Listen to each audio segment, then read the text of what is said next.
ini udah mulai ada narasi propaganda fitnah terhadap Syekh Hasyim Asy'ari sebagai pendiri NU, ya, dan pahlawan, dan ulama dan wali. Ini tega-teganya ada orang memfitnah seperti itu, sangat tega sekali. Nah, ini lagi-lagi nih dari siapa tadi?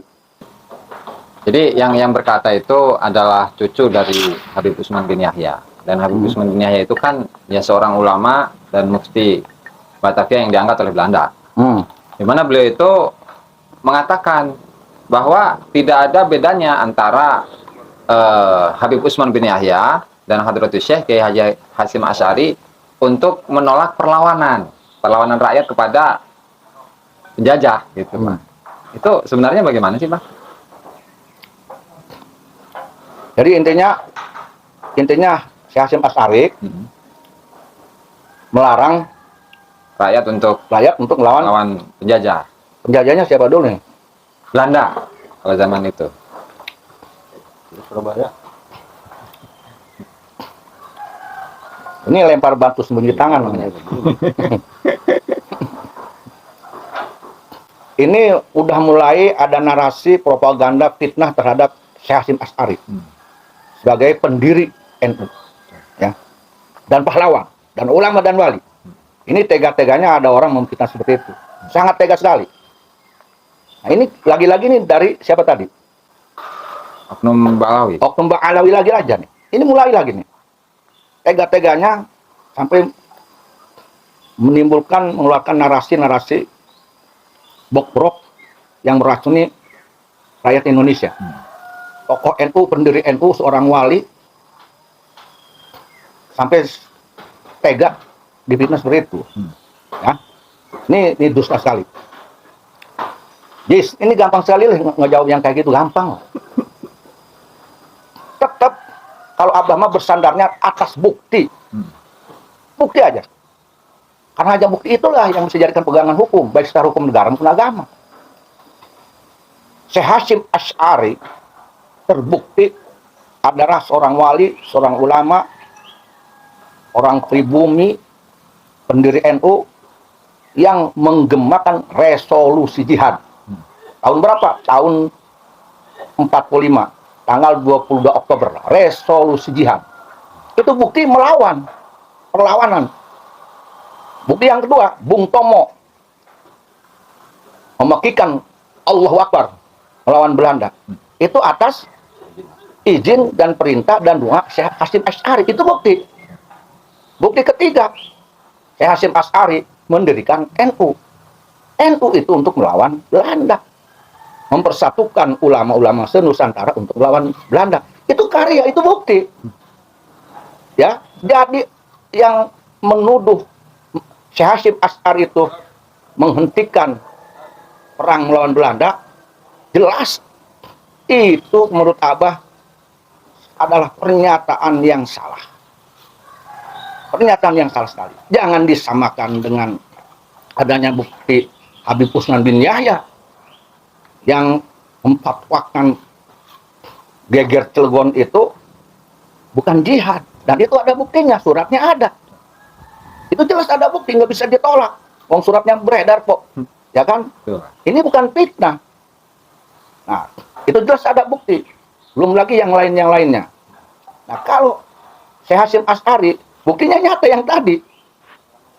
Apa kita mau percaya kepada ucapan Oknum Ba'alawi tersebut?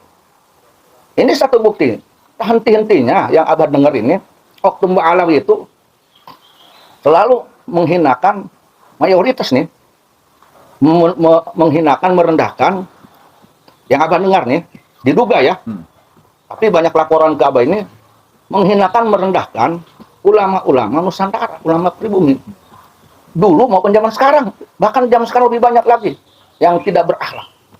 Nah, ini lebih buruk lagi kalau sampai berani memfitnah Syekh Hasyim Asy'ari.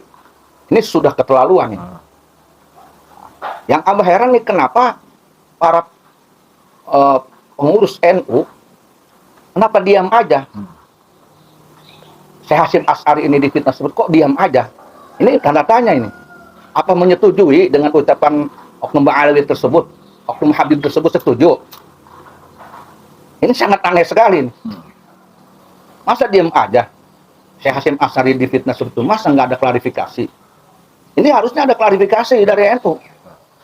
Mestinya. Ini jangan sampai masyarakat teracuni lagi nih. Bahaya ini udah. Jangan diam. Apalagi kalau ngelihat sejarahnya gitu, Bah ya.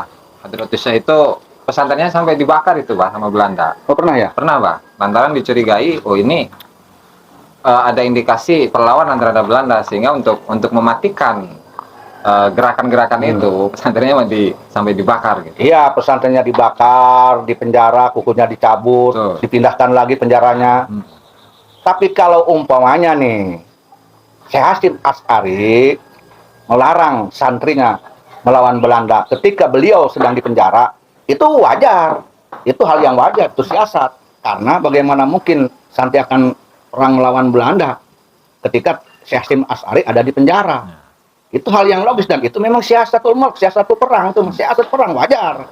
Wong ada di penjara, beliau ada di penjara, santrinya mau melawan Belanda, dilarang dulu melawan. Bukan melarangnya bukan karena antipati, bukan karena berpihak kepada Belanda, awas loh. Bisa jadi siapapun dia, pejuang di Indonesia, mungkin ada yang pernah melarang anggotanya melawan Belanda, bisa jadi. Tapi sebabnya kenapa? Kalau dia sebab melarang melawan Belanda karena ada kecondongan menjadi antek Belanda, nah ini yang tidak boleh. Tapi kalau ada pejuang Nusantara yang melarang anggotanya melawan Belanda karena siasat perang, karena kondisi, tapi dia bukan antek Belanda, justru dia musuh Belanda, berarti itu adalah bagian dari siasat perang. Nah, begitu juga andai kata Syekh Hasyim Asy'ari pernah melarang santrinya melawan Belanda atau Jepang, ya, karena beliau sedang di penjara atau karena suatu keadaan, dan Syekh Hasyim Asy'ari sendiri bukan antek Belanda, bukan antek Jepang, berarti itu adalah bagian dari siasat perang. Beda dengan oknum Mufti Batawi yang melarang ahli tarekat di Banten, Geger Cilegon melawan Belanda karena ada indikasi, bukan indikasi, karena beliau ini antek Belanda, terduga antek Belanda. Ini apa masih ngomongnya masih lemes nih, masih terduga nih. Padahal sudah ada bukti loh, masih bicara terduga, saking menghormatinya. Beda dok, beda. Jangan disamakan. Apalagi sampai mengeluarkan fatwa, menyebarkan pamflet-pamflet di depan masjid, di rumah-rumah gitu, Bah ya, untuk untuk meredam perjuangan rakyat. Nah kan, ya kan, mengatakan bahwa pergerakan Geger Cilegon dan yang lainnya bukan jihad. Itu jadi sebuah fatwa. Lalu yang ditanyakan kepada oknum Ba'alawi yang mengatakan bahwa Syekh Hasyim Asy'ari pun pernah melarang untuk melawan Belanda, itu Syekh Hasyim Asy'ari berupa fatwa atau bukan? Ada pamflet tidak? Maka oknum Ba'alawi tersebut harus membuktikan, jangan hanya main tuduh. Ya, buktikan kepada kita ada maklumat Syekh Hasyim Asy'ari melarang perang, ada fatwanya, ada pamfletnya, harus begitu dong. Kalau tidak ada, jangan sembarangan ngoceh, memfitnah ulama Nusantara wali semacam seperti Syekh Hasyim Asy'ari. Waduh, itu bahaya itu orang tuh. Padahal kan salah seorang Habib, Muhammad Asad bin Syahab itu menuliskan biografi Hadratus Syekh itu, Pak. Jadi judulnya Al-Allamah Muhammad Hasyim Asy'ari Waldi Labinat Istiqlal Indonesia. Hadratus Syekh Kiai Haji Hasyim Asy'ari, perintis kemerdekaan Indonesia, Pak. Ini dari Habib yang nulis itu, Pak. Nah, itu kan lebih menguatkan lagi. Betul. Makanya ada kalau ada oknum Ba'alawi bertentangan dengan oknum Ba'alawi juga. Aneh ini. Ini yang mana yang harus dipercaya? Jangan-jangan yang dusta ini yang siapa nih? Waduh. Dan penulis itu sezaman, bahkan bersahabat lama dengan Hadratus Syekh. Nah, itu yang lebih kuat. Betul. Ini orang baru nongol. Udah coba-coba mengklaim Syekh Hasyim Asy'ari juga melarang untuk melawan Belanda. Kan aneh itu. Betul. Aduh. Jangan-jangan tuh orang jahil itu. Muter kembali ya. Muter ya. Iya, itu fatwa, Pak. Ya, tujuannya dia mungkin tidak suka Habib Usman dituduh antek Belanda. Maka dia pun ingin membuat narasi tuh. Syekh Hasyim Asy'ari juga sama. Nggak bisa orang Indonesia udah pinter semua kok. Salah. Jadi bumerang itu kepada dirinya sendiri. Bahaya itu. Orang rencananya, mana gaji, mana golden. Jadi ditawari lencana gitu, Hadrotisnya ditawari lencana oleh Gubernur Jenderal Belanda di Indonesia waktu itu, ditolak oleh Nah, kan itu satu Hadrotisnya. bukti kan? Satu bukti, nggak ada gaji, nggak ada apa, satu bukti. Betul. Nah ini makanya Oknum Ba'alawi yang mengatakan Syekh Hasyim Asy'ari pernah melarang lawan Belanda, harus hadirkan bukti. Ada nggak rencana dari Belanda? Ada nggak gaji dari Belanda ke Syekh Hasyim Asy'ari? Mana maklumatnya? Mana fatwanya? Jangan hanya ngomong senek deweknya aja. Pengamburan sejarah. Bahkan fatwakan setelah itu, Pak, setelah apa namanya? Muktamar Menes itu tahun 1938 di Menes, itu justru beliau menyuarakan supaya perlawanan terhadap Belanda itu lebih dari yang sebelumnya. Itu, Pak. Betul, betul, betul sekali. Makanya di Banten saat itu mulai berkobar melawan Belanda, ya kan? Dari Menes, dari Pandeglang berkobar, sehingga Syekh Sohib Kadupinang, Syekh Ruliani Kadupinang, Syekh Hasnil Caringin itu melawan Belanda. Itu salah satunya. Ini bukti loh, orang-orang Banten tahu semua. Ini Oknum Ba'alawi yang seenak udah ngomong ini gimana sih? Aduh, pengen disamain kali. Habib Usman, itu sama juga Syekh Hasyim Asy'ari juga begitu. Waduh, salah itu. Jangan main-main lah di Indonesia. Orangnya sudah pada pinter semua, udah ngerti semua, nggak bisa diracun oleh informasi buruk seperti itu. Apalagi nih Syekh Hasyim Asy'ari, waduh bahaya itu. Yang tersakiti jelas, Pak. Iya jelas lah, jelas. Khususnya orang NU, bukan orang NU juga pasti sakit satu. Semua tahu kok Syekh Hasyim Asy'ari tidak bisa dibantah, tidak bisa disangkal oleh negara pun dia dari pahlawan. Sekarang ini ada NU, ada Ansor, ada Banser. Itu kan biasanya Syekh Hasyim, dan itu sudah bukti bahwa beliau itu memang pejuang negara yang melawan, pasti itu bukti. Sekarang maaf nih, Habib Usman apa karyanya? Membentuk apa Habib Usman? Coba lihat. Mana buktinya? Belum nemu sih, Pak. Bahkan kan kalau di doanya itu, atau di surat di doanya, ya Allah mudah-mudahan engkau sejahterakan pemerintah Belanda di Indonesia, Iya, itu betul. diantaranya. Kemudian, ya Allah langgengkanlah, kekalkanlah Belanda itu di Indonesia. Nah kan? Gitu. Itu kan jelas itu.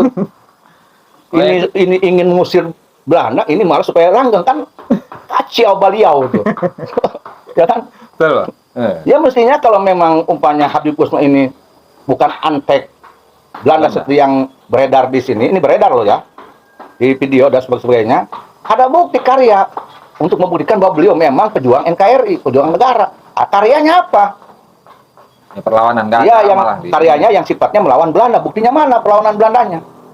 justru lebih condong ke Belanda, Pak. Nah, itu kalau lihat referensi tadi mah kan jelas itu tidak salah kalau ada orang yang mengatakan beliau itu antek Belanda, wajar. Sekarang sudah beredar, sudah bukan rahasia umum. Apa lihat di medsos di mana-mana sudah bukan beredar, bukan rahasia umum. Bukan rahasia umum bahwa itu Mufti Batawi itu antek Belanda. Bang Wabah juga punya kok suratnya. Surat beliau ke Belanda itu ada. Makanya bahkan doanya Habib Usman bin Yahya itu dibacanya 2 kali tuh, Pak. Jadi di tahun 1889, setahun setelah geger Cilegon, itu mendoakan berdoa, dan doanya itu di masjid Oh, setelah di Jumatan, masjid Pak. itu ya, Di masjid. mendoakan Ratu Wilhelmina itu. Ya. Oh iya benar. Tuh, benar. itu pertama. Nah, kemudian untuk yang kedua, karena beliau sudah meninggal di tahun 1914 kalau tidak salah, di tahun 1925 itu pun didoakan lagi oleh putranya gitu, Yahya kalau nggak salah namanya. Mendoakan Belanda lagi. Doakan Belanda lagi, Pak. Dua kali kejadian itu. Lah kan itu sudah fakta. Jadi nggak bisa kita membantah, itu sudah bukti sejarah kok. Ya kan, dan ada buktinya kan? Ada bukti. Ditambah lagi sama ini apa? Beliau menggambar, di situ ada Ratu Wilhelmina, kemudian mengucapkan selamat ulang tahun yang ke-25 itu, Bah. Dan ditambah dengan puisi-puisi yang isinya adalah memuji-muji pemerintahan Belanda, Bah. Kolonial Belanda. Itu mah Belanda banget, itu udah antek Belanda banget kalau begitu mah. Udah antek Belanda. Waduh. Antek Belanda banget kalau begitu mah. Itu mendoakan setelah menikah itu. Ya, setelah mati, setelah meninggal. Setelah meninggal dibaca oleh putranya itu, Pak. Bukannya. Doa itu. Bagaimana hukumnya itu? Ya, tahu hukumnya gimana tuh? Ya kalau cuman sekedar mendoakan supaya sehat sih, boleh-boleh saja gitu. Kan yang meninggal. Masa yang meninggal itu sehat kembali? Ya bisa jadi jariah gitu. Jadi apa nih? Ya begitu lah. Bukan, maksudnya gini, setelahnya Ratu Wilhelmina wafat. Bukan, yang wafat mah Said Usmannya. Oh, Said Usmannya. Mm-mm. Oh, Habib Usmannya. diteruskan mendoakan lagi Terus mendoakan lagi oleh putranya. oleh putranya. Oh. Jadi Habib Usmannya mendoakan Ratu Wilhelmina dan Belanda. Dan anaknya pun sama mendoakan juga. Belanda juga. Betul. Tapi anaknya mah kedua setelahnya Habib Usman Meninggal. wafat. Ya. Gitu kan? Betul. Ya, Itu itu ada datanya itu, Pak. banget antek Belandanya. Makanya aneh abang nih oknum-oknum nih orang-orang di zaman Saiki masih kultus banget, aneh abang. Jangan-jangan dia juga ikut-ikutan ke Belanda-Belandaan lagi. Kenapa bukan mendoakan masyarakat Indonesia ya? Nah, harusnya kan ya. mendoakan supaya cepat-cepat merdeka gitu kan. Atau apa menggugah rakyat supaya semangat dalam perjuangan melawan Belanda kan gitu Iya. harusnya. Itulah yang kan orang bodoh seperti saya misalnya kan. Kan kalau Hadratus Syekh itu bahkan berikrar itu, Pak. Berikrar untuk melawan Belanda setelah kedatangan beliau kedua kali di Mekah. Itu berikrar, berikrar dengan sahabat-sahabatnya bersama ulama-ulama di sana dari Asia Tenggara secara umum lah. Itu untuk memperjuangkan Indonesia supaya lepas dari Belanda. Dari Belanda. Tuh. Ya karena memposisikan Belanda itu seperti kafir Quraisy. Kalau Ki Haji Hasyim Asy'ari mah, Iya. Ya termasuk di Banten, Syekh Sohib Baru Pinang, Syekh Ruyani, Syekh Madot, Parakan Telu, Syekh Asnawi Caringin. Itu kan semua juga anti Belanda. Anti Belanda. Dan menggelorakan perang terhadap Belanda. Ini kok aneh. Ada seorang mufti loh, mufti Bagtafi yang punya fatwa kok bertentangan dengan ulama-ulama seperti tadi. Seperti Syekh Asy'ari, Kiai Haji Wahab Hasbullah, ya. Syekh Sohib Baru Pinang, Syekh Ruyani Kalbundang, Syekh Asnawi Caringin, Kiai Haji Siroj, Kiai Haji Sulaiman. Ini kan aneh kan gitu. Ini jadi pelajaran buat kita rakyat Indonesia, khususnya ulama pribumi, ulama Nusantara. Dan jangan kita ikut-ikutan kepada paham-paham oknum-oknum antek Belanda, jangan. Gitu. Nasionalisme harus dibangun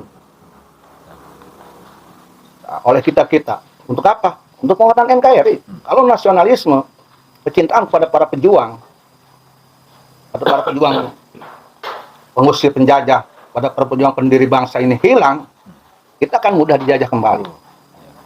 Maka pribumi harus punya nasionalisme yang tinggi. Berjiwa NKRI, Merah Putih, Pancasila, Bhinneka Tunggal Ika. Itu warisan dari para pejuang bangsa kita. Dan kalau ini diobrak-abrik oleh kaum HTI, Wahabi, bla dan sebagainya, ini bahaya nanti Indonesia. Ya, ini bisa tadi narasi yang mengatakan Syekh Hasyim Asy'ari pun melarang untuk melawan Belanda. Ini narasi pembusukan terhadap rasa nasionalisme. Dan Abbas sangat mengecam keras ucapan Oknum Bang Ali tersebut. Sangat mudah. Dan menuntut Oknum Bang Ali untuk menghadirkan bukti. Jangan hanya bicara, tapi buktikan. Betul Syekh Hasyim Asy'ari itu melarang melawan Belanda dengan tujuan keberpihakan kepada Belanda. Harus dibuktikan gitu. Kalau tidak ada, itu dusta itu. Sangat dusta sekali. Ini Abbas sangat mengecam keras. Dan ini menyakiti bukan hanya NU, orang NU, tapi menyakiti seluruh rakyat Indonesia. Karena pejuang bangsa itu sekelas Syekh Hasyim Asy'ari sudah direndahkan, sudah difitnah. Bahaya besar. Bener mau ikut palesnya, maling teriak, maling iya benernya. Bener insya Allah.